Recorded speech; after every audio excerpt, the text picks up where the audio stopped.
This is a lovely picture of a part of Beijing on a autumn day. But you would say this now in China is becoming like Disney. It's a fantasy. The picture is there, but it's only a non-depiction of what is happening. Not everywhere, not all of China. The National Congress coming up, Xi Jinping's zero tolerance policy over COVID doesn't work, and it's getting quite worrying now, and let's delve into that today. COVID in China, Shanghainese told to quarantine for 10 years. 20 million Xinjiang people frozen after 97 COVID cases were detected. Most flights of the province in and out were cancelled. The only difference is the number of days they were told to stay home. Some received 730, others 1,114, 2,000 days or 4,422.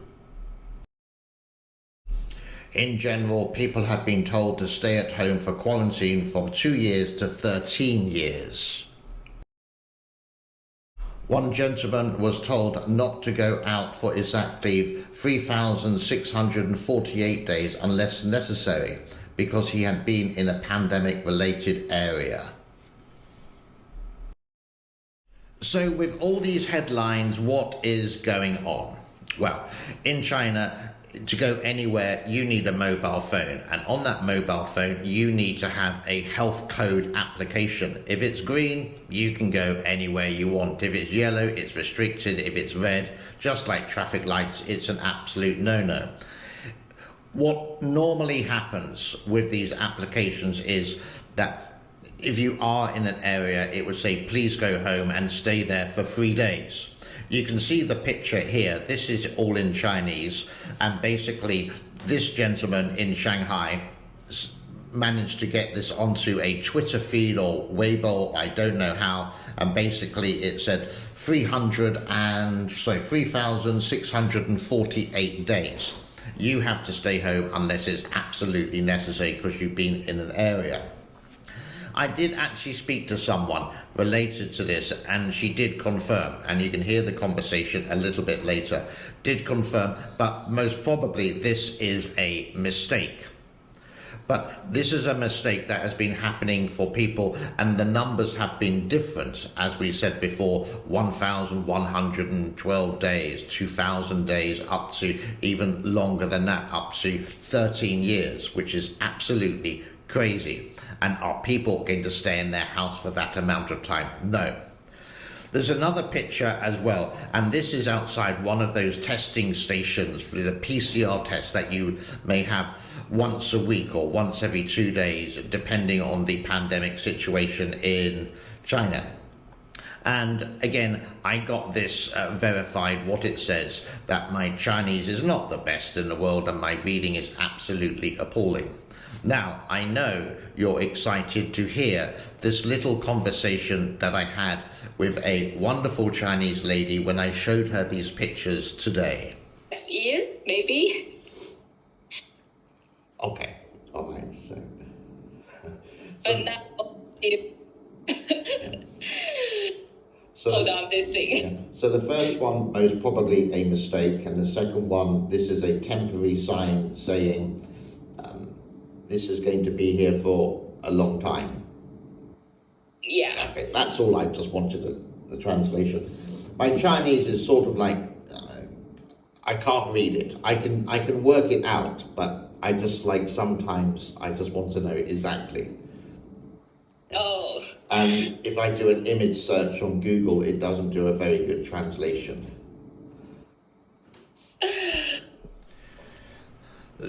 It feels like in Shanghai that maybe 1 or 2 problems here. This is a notice from schools, and I was actually helping one lady who managed to, helping her basically doing an IELTS examination, and she managed to escape the actual she managed to escape the university and get into a hotel, so she's not this. This is one important notice. Dear teachers, as you are no doubt aware, recently there have been a spate of positive COVID cases in various districts in Shanghai.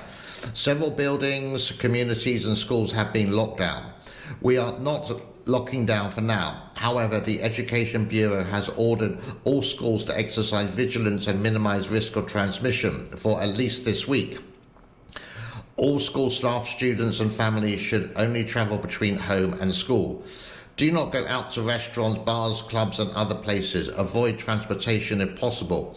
Remember, do your nucleic acid test every day on campus if possible, and at home if you miss the campus test.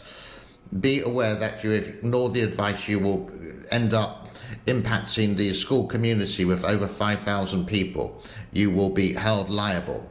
We are all frustrated with this unpredictable and constant changing situation.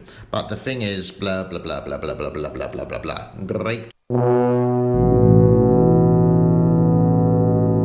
You may be thinking, why is this in English? Well, Shanghai does have a fair amount of foreign teachers there, so everything will be done in Chinese, obviously for the Chinese teachers, and the international ones is going to be there as well. You also have international students, international language is English, hence that is it.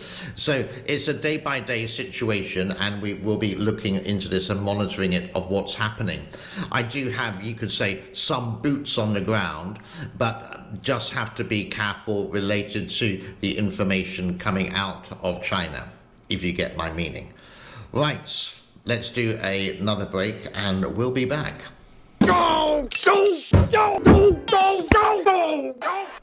There is a Twitter account called Truth About China, or Truth at China, and do go and check it out if you are on Twitter. And recently he compiled a little summary of what's been happening recently in the last couple of months or so, which looks like this.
And that is all I have today on the 11th of October 2022. Be good, be well. The Pickle channel, by the way, just out of interest, I'm not going to put it on this particular show anymore. I'm going to do a separate show because one or two people have said, I don't want to see your cat anymore. So I'm going to separate it. There is the Pickle or the Tokyo and Pickle channel in the link in the description. But on this channel, occasionally I will put in a separate video. So if you don't like the Pickle videos, well, you can see it is and you don't have to watch it. I think that's a fair solution to any situation. Like, subscribe, share would be absolutely epic. Have a awesome Tuesday, and hopefully I will see you sometime tomorrow. But I will say bye-bye for now. Bye-bye and thank you.